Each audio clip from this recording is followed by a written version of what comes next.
Good morning. Today's subject is drafting and pleading, in which, in my last class, I will discuss with you how to draft a plaint, and today we will discuss how to draft a written statement in response to the plaint or the subject matter on ejectment of the defendant.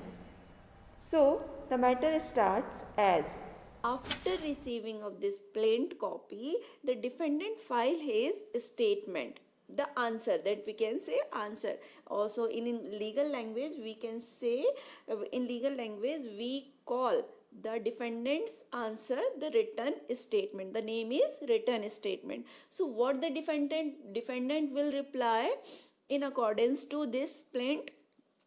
The first is, it is true that the defendant has been tenant on a monthly rent of rupees 3000.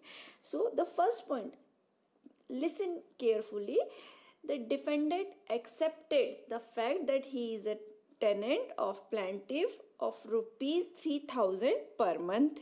Okay, it is also true that the defendant fell in arrears of rent of for 6 months.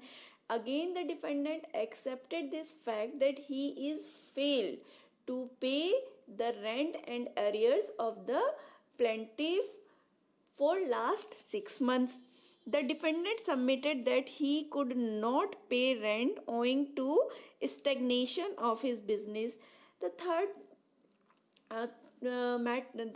fact that the defendant mentioned, that I have not been submitted the payment because of busyness in my business, because of engaging in my business. Okay, he orally informed the plaintiff about his difficulty.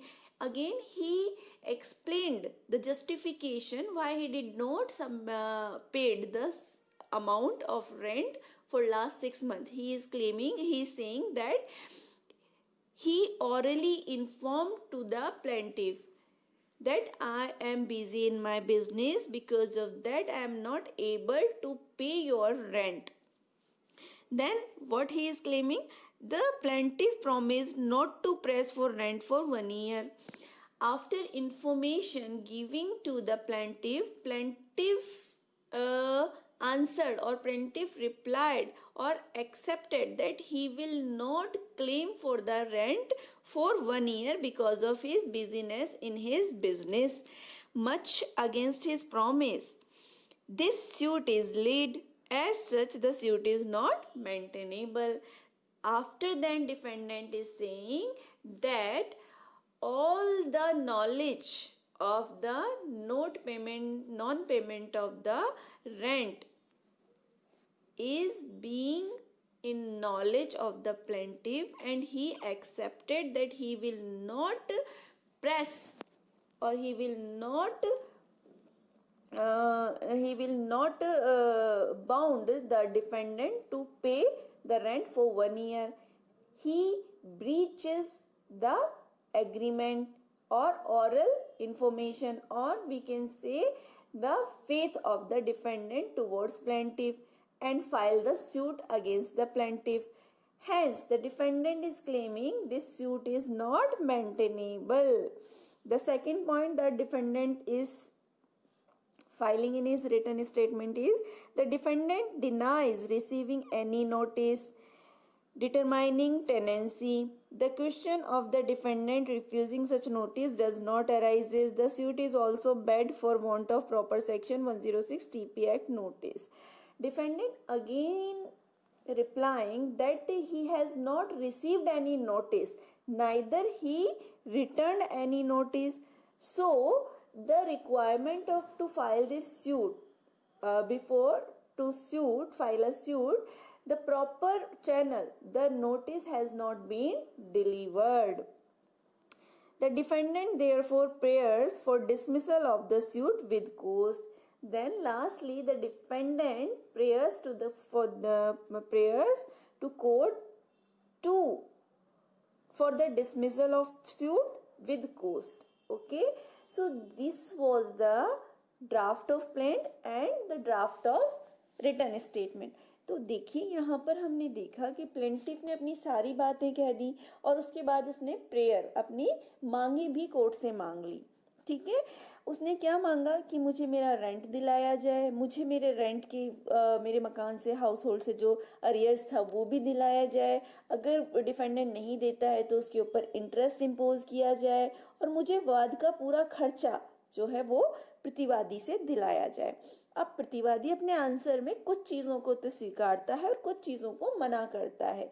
यही written statement का एक quality होता है कि जो चीज़ आप admit करते हैं उसे स्पेसिफिकली एडमिट कर दीजिए और जिस चीज़ को आप डिनाई करते हैं उसे आप स्पेसिफिकली डिनाई कीजिए। यहाँ पर डिफेंडेंट ये कहता है, प्रतिवादी ये कहता है कि मैं किराएदार हूँ और मैं प्रति माह 3,000 रुपये किराया पे करता हूँ, मुझे स्वीकार्य है।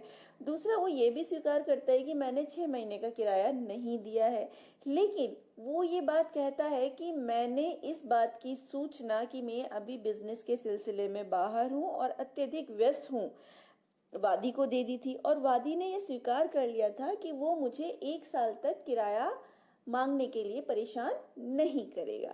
इसके बावजूद भी वादी ने जो है वो मेरे खिलाफ बेदखली का वाद लेकर आया, इसलिए ये वाद चलने योग्य नहीं है, क्योंकि वादी ने हमारे बीच में जो वार्ता हुई थी, जो सहमति दी थी, उसके विरोध में जाकर के वाद दायर किया है, जो कि मान्य नहीं होना चाहिए। दूसरी बात जो प्रतिवादी कहता है वो कहता है कि वादी ने मुझे कोई नोटिस नहीं भेजा, ना ही मैंने किसी नोटिस को वापस भेजा है। तो ये वाद की जो पूर्व कार्यवाही होती है कि नोटिस भेजना अनिवार्य होता है, उसका लोप हुआ है, इसलिए भी ये बात चलने योग्य नहीं है।